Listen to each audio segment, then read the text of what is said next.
Hello, and a very warm welcome to another session of the Change Exchange. My guest today, Garth Japhet, the founder of Soul City first and then later Heartlines.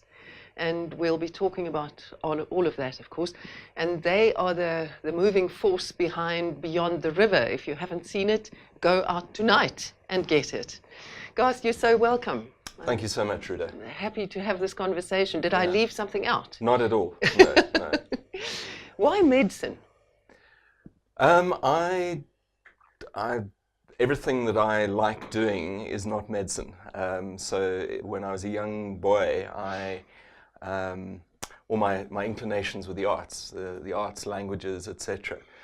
And I had quite a troubled school time. I managed to drop out of nursery school.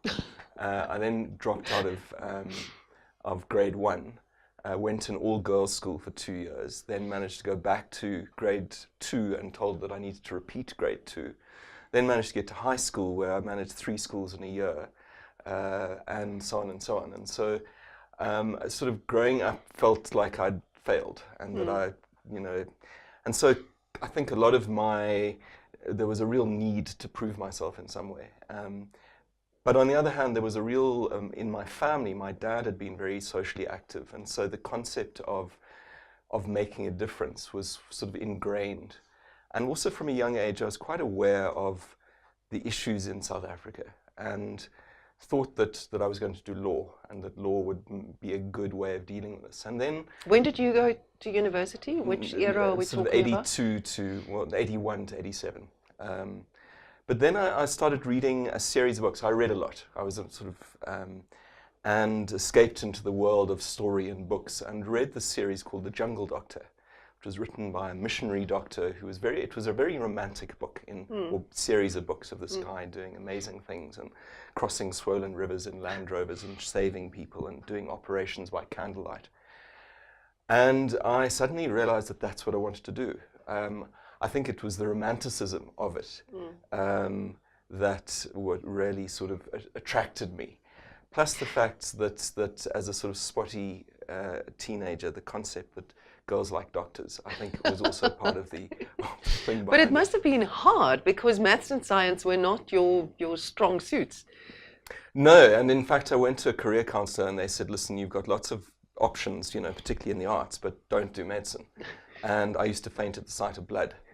But I think I was for all of these reasons, A, wanting to make a difference, B, it was about self-esteem and all sorts of things, that I absolutely set my mind on doing it. And so I sort of engineered this through volunteering at hospitals and doing a whole lot of other things. And at that point, they used to take a small group of people that didn't achieve academic criteria, but on another level. They thought, were worth a bash, and that was me. But it must also have taken a hell of a lot of just grind in the 6 years. It absolutely did. I mean, the number of times that the first 3 years in particular, I absolutely hated with a complete passion. I mean, doing, hours of anatomy and whatever. And so, but I suppose it was one of those things I sort of felt I could do no other. And until I'd seen it through, and miraculously I sort of got through, although I got 53% for anatomy and left out the head. So I always used to say to people, listen, you've got anything wrong with your head. I'm not the doctor for you, because I never studied that part. But then when you started working, it was in a township. Was it Alex or Soweto? No, I actually started down in KZN. I was down in the Edendale Valley. And it was obviously very interesting, sort of 87, 88. Sure. It was a period where rough times. There was and I ended up sort of in the community, and there was the Inkatha ANC violence. And so I stayed there for a while, and my sort of first exposure to sort of real issues was when there was this, what they called the 7-Day War, where suddenly there were 15,000 refugees in that valley, Inkatha ANC. And I suddenly, age 27, ended up being the medical person responsible for these people. So that was the beginning. Then I came back to Joburg. I had my first of my sort of esoteric or existential crises. Talk more? What do you mean? Well, I'd realized already that essentially the difference that I wanted to make and clinical medicine were two different things. I never wanted to work in a private hospital, have my own sort of hospital, GP practice. So the context that I wanted to work in was with people who really needed me. And yet, in that context, you unfortunately are much more like a vet, just a stream of humanity. And they come in and then you send them straight back into the context that had created the problems in the first place. And I realized then, 8, 9 years down the line, that my idea of being a doctor actually was not the thing. And then clearly, because it had been such a struggle, I had a complete all fall down. So I went into severe depression and had to come back to Joburg and actually gave up medicine for about a month and went and got into an MBA, etc. And I went to a career counselor, a priest and a psychiatrist. The career counselor told me that I should perhaps try and find within medicine something that might work. The psychiatrist told me that I was depressed, which I sort of knew, and started to treat me.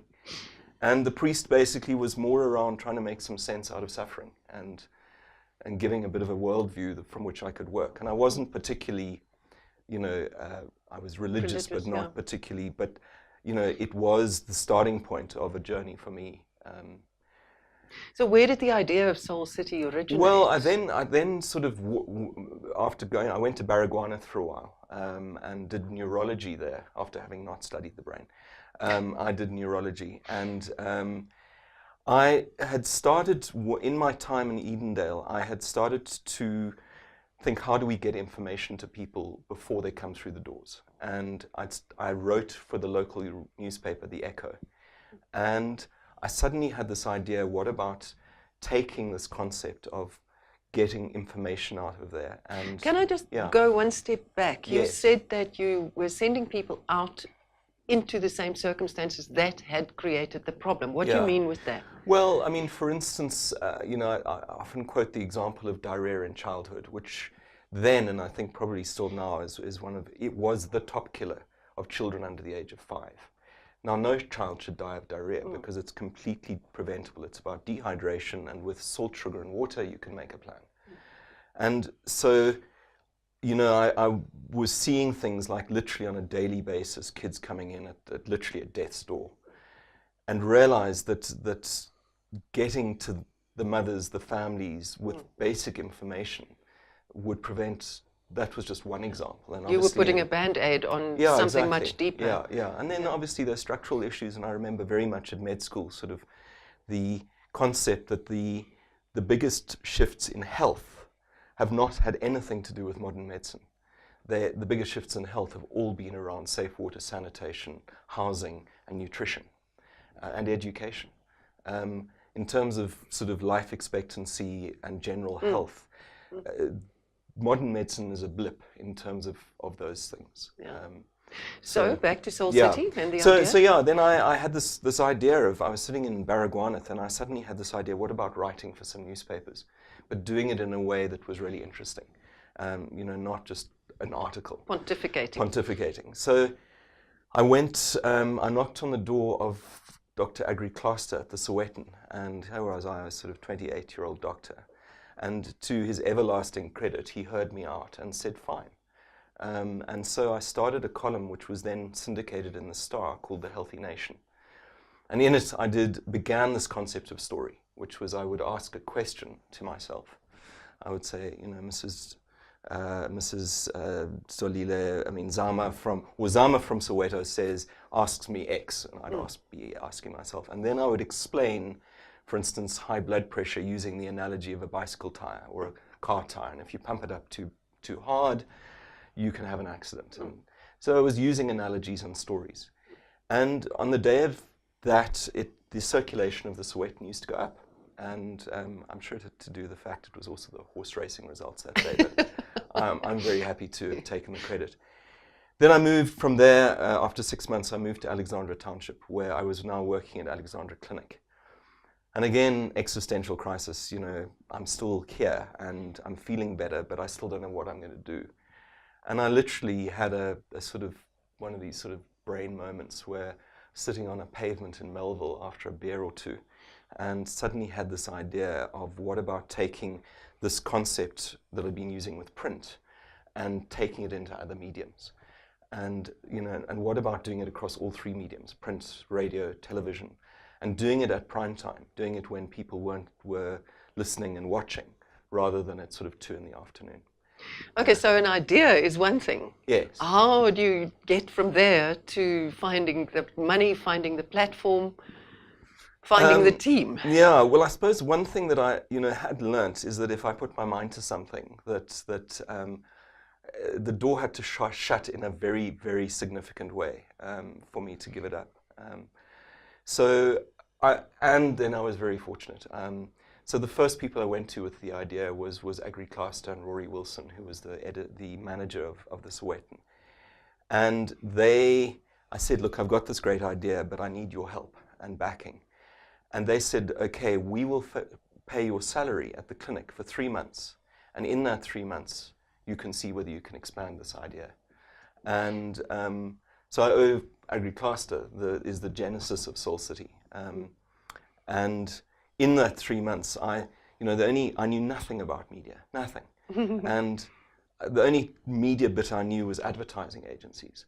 And so I walked into, I don't know how many ad agencies and said, listen, this is my idea. And they said, that's a great idea, we love it. And this is, when you've got it, we will definitely get our people to support you.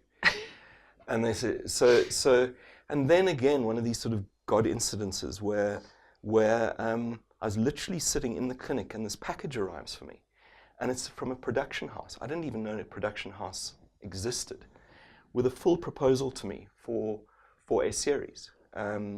At that point, I was thinking game series. I was thinking, question and answer. And there was a woman called Hanneke Pieterse, who was, and she and her partner had been playing in this field of using sort of entertainment. And so they became one of the cogs. And then also in that time, I was again, remember this is now early 90s, and I'm sitting at Alexandra Clinic, which was essentially had deep connection to the ANC Health Desk, it was an NGO in the health space.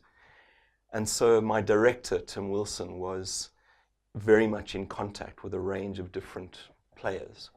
And he was hugely supportive and connected me through to some other people who then I managed to pick up a grant from the IDC, or Independent Development Trust, I think they were called then.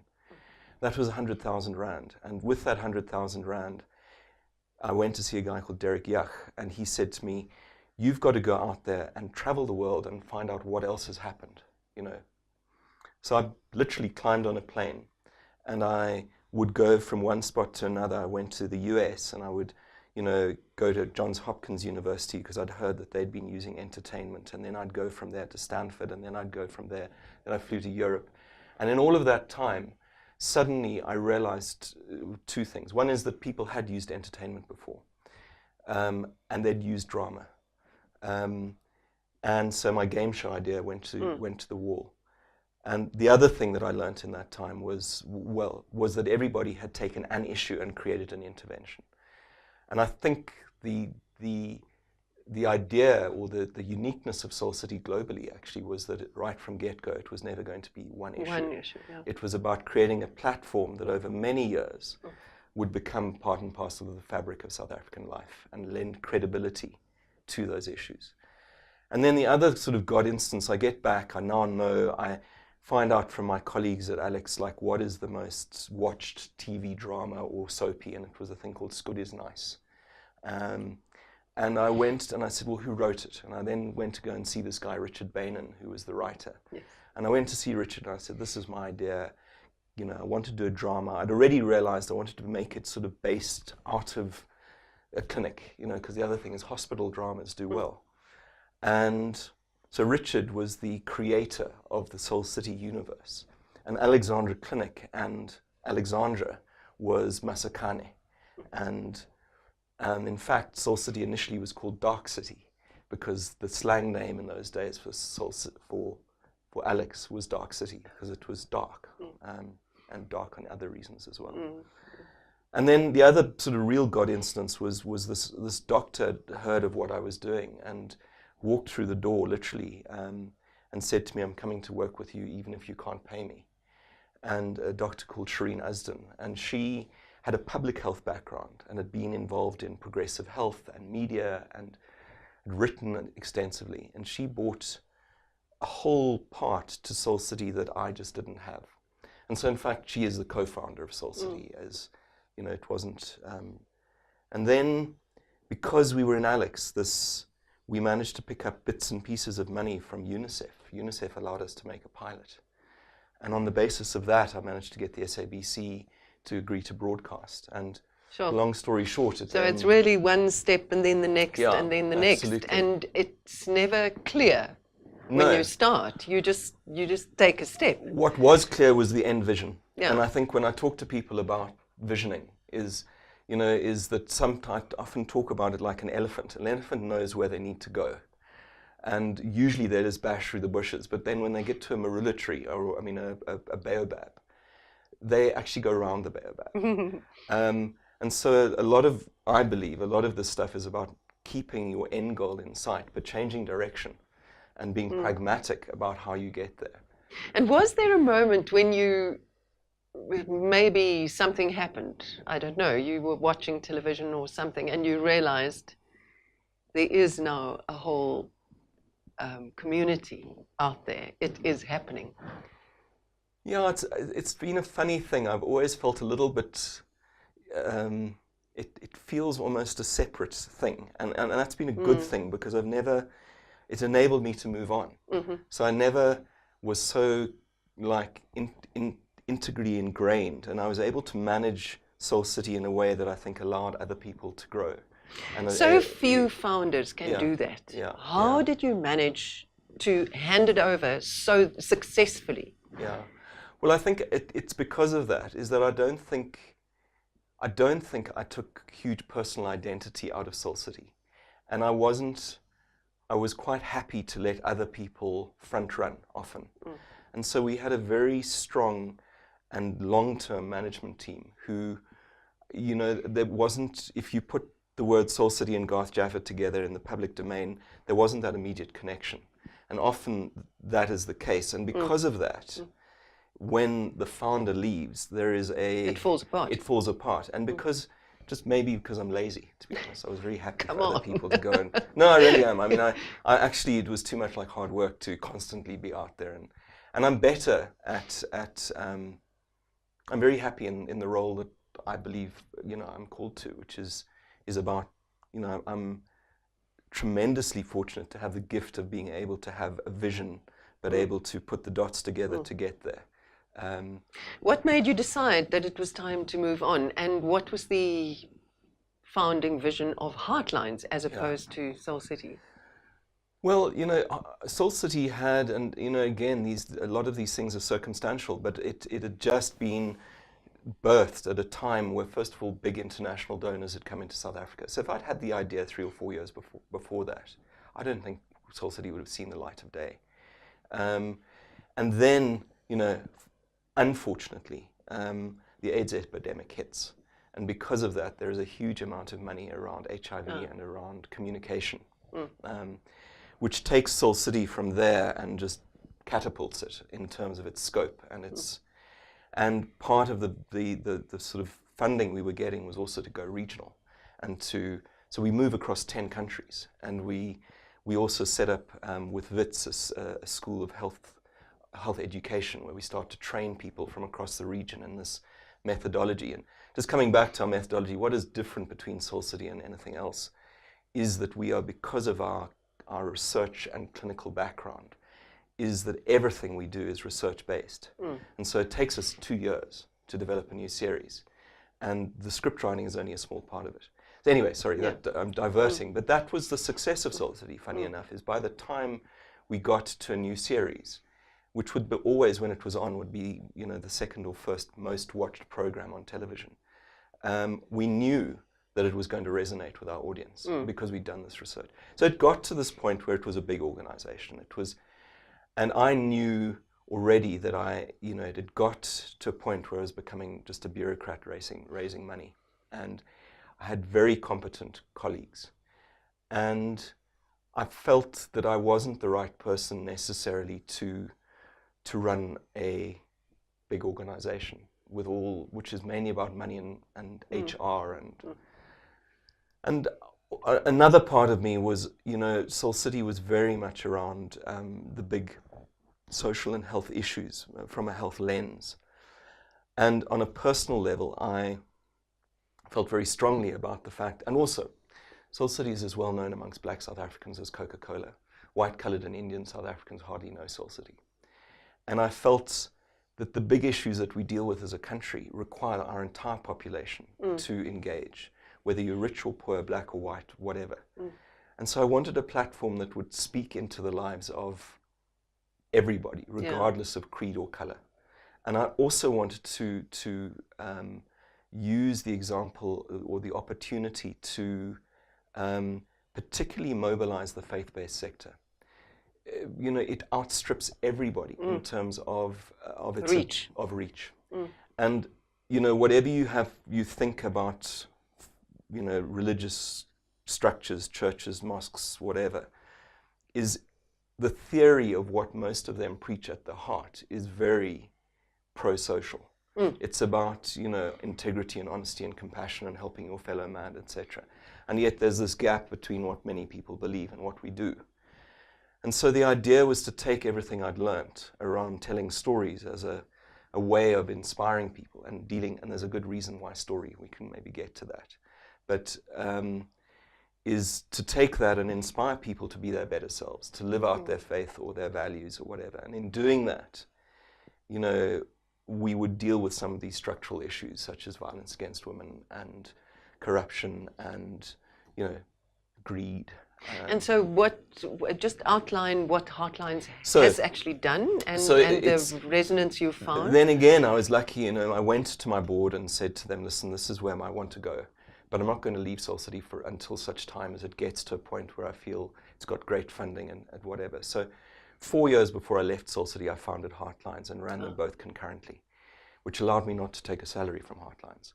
And the first intervention was historic. It was a thing called 8 Weeks, 8 Values, 1 National Conversation. And we produced 8 television films, which were, again, historic because every channel on the SABC television, 1, 2, and 3, would show the same film in the same week. So in the week of compassion, there was the film on compassion on all 3, and then we would drive radio as well and print.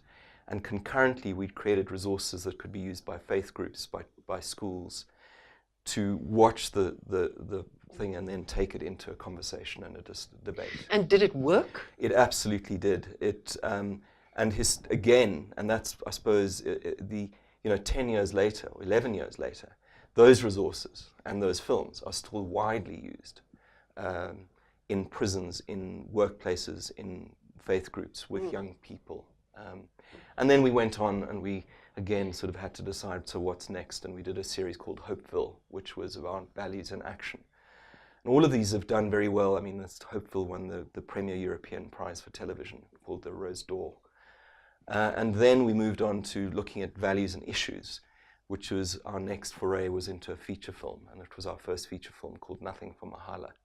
And we connected that to money, values and money, honesty in earning, integrity, self-control in spending, and generosity in giving. Yeah.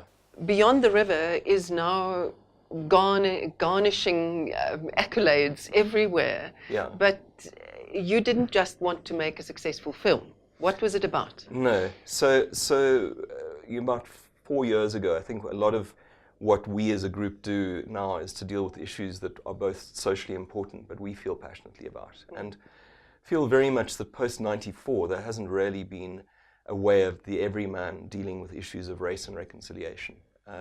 We had the TRC, but how, and beyond these sort of bringing in very expensive facilitators into your company, how do you deal with this issue? And it's obviously becoming more and more of an issue again. And the idea was, what do you do if you're an everyman and you actually want to do something?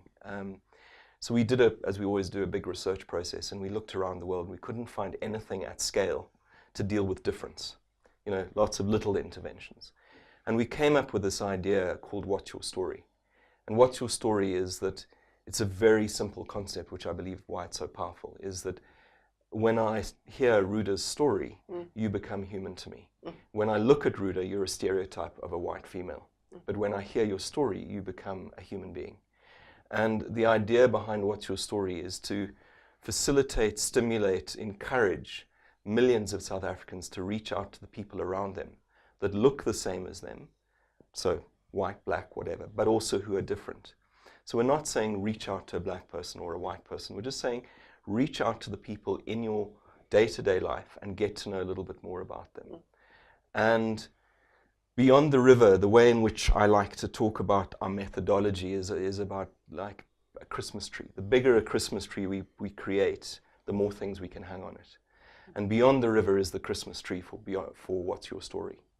And so What's Your Story, we've created resources that are used now in churches, which is around allowing them, first of all, who's in this congregation, and take this habit of getting to know people's story into their work life, their home life, even as so much as getting to know your grandmother's story or your parents' story.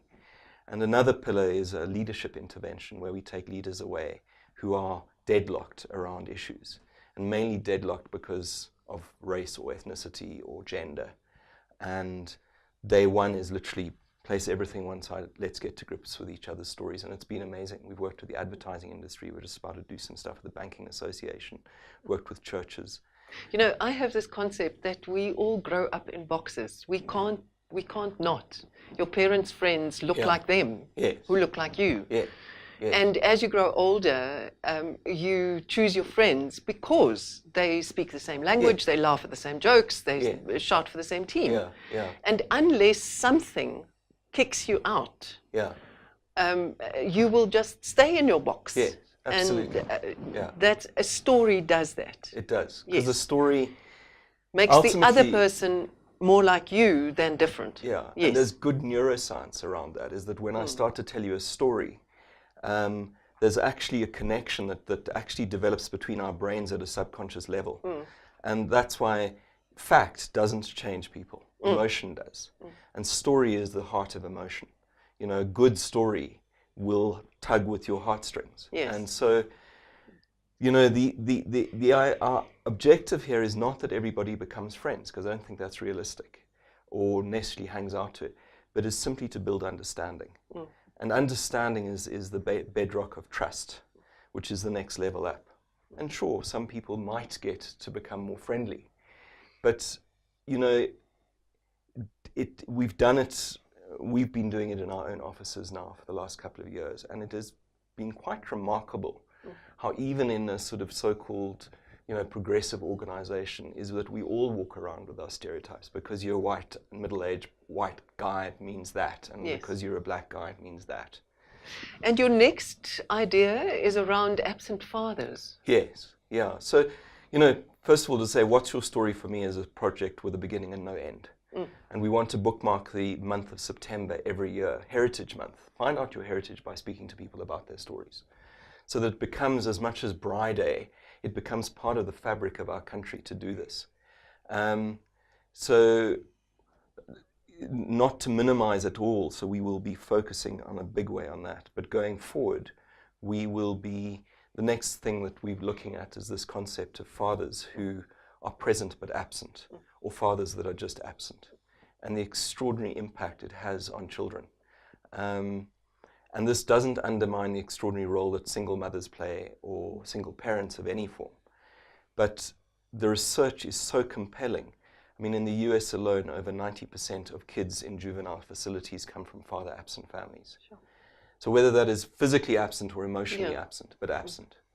So this is, and there's a connection back to abuse. There's a connection to violence. You get, particularly with young men, you get hyper-masculinized young men who want to play out a hyper-masculinized figure because of the fact that they lacked this male. It doesn't have to be father, and that will be part of what we do. It's just men more involved in the lives of children. Educational attainment, also big impact, and on teenage pregnancy. You know, so the difference with this is that we probably will work across more than one country. We will probably work across 7 or 8 countries. We'll make a series of television films again, which will be sort of 3 or 4 from South Africa, maybe 1 from Zimbabwe, 1 from Mozambique, or not, maybe Namibia, etc. And then the way we do this is then we create resources that can be used by churches, by schools, by companies to take the sort of, it's a terrible analogy, but it works, which is the air attack, which is the films. And then it's the ground forces, which is equipping the troops to take the message forward. How and why did For Good so I started For Good as well, so I've been very aware of the fact that you know, I am aware, because I'm in the NGO space, of the extraordinary work that is happening out there. Just amazing people, amazing organizations. And yet I was also aware of the fact that most people don't know about these organizations or people or whatever. And I thought, you know, and then it was a synergy of how do you put your values into action? And if I can't find the right place for me, and so many people had this question, you know, what do I do? And yet you don't need to reinvent the wheel. There's so many people doing stuff that need your help.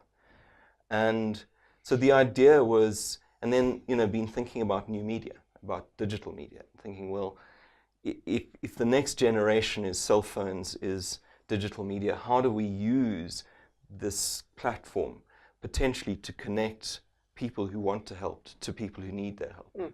And through a very painful series of iterations, first of all, I took the arrogance of having started 2 organizations and said, well, if I've done it before, I can do it again. You know, my recipe was simple: have the idea, raise the money, find the right people, you know. And so I had the idea, raised the money, and then thought, well, I just hand it over to a bunch of IT guys and get them to build this platform. And what a disaster. I mean, it was a complete mess.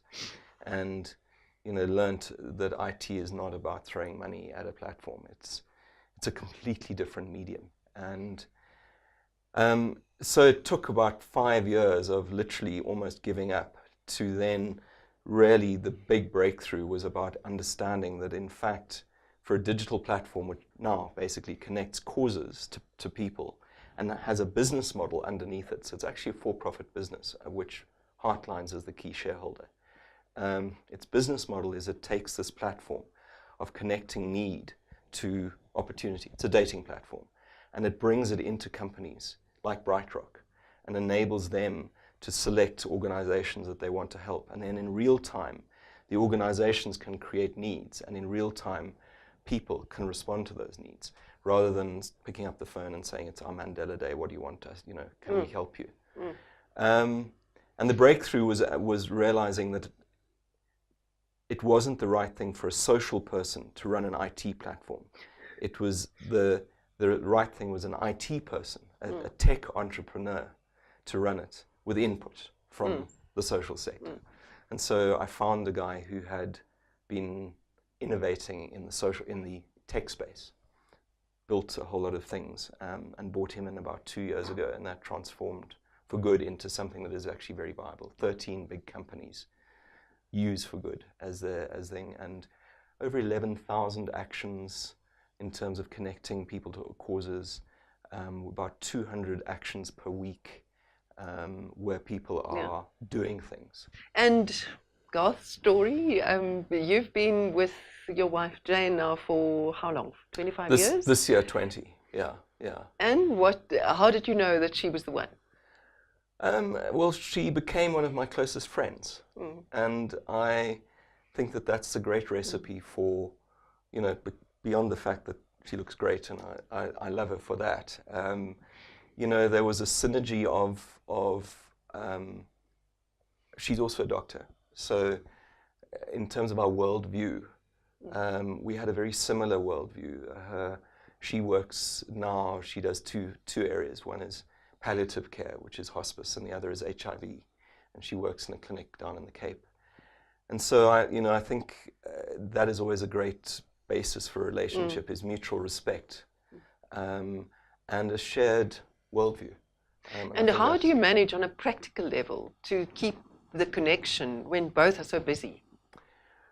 Look, I think that, you know, like anything else, I think it takes work and focus. And focus. And, you know, I think we both are very aware of the fact that if we don't focus on our relationship, and, you know, so we've been on apart from the fact that we carve our time to go and have our dinners and things, you know, we've been on a number of marriage weekends, and, you know, as much as we work on our careers, the reality is I think love is a feeling and a decision.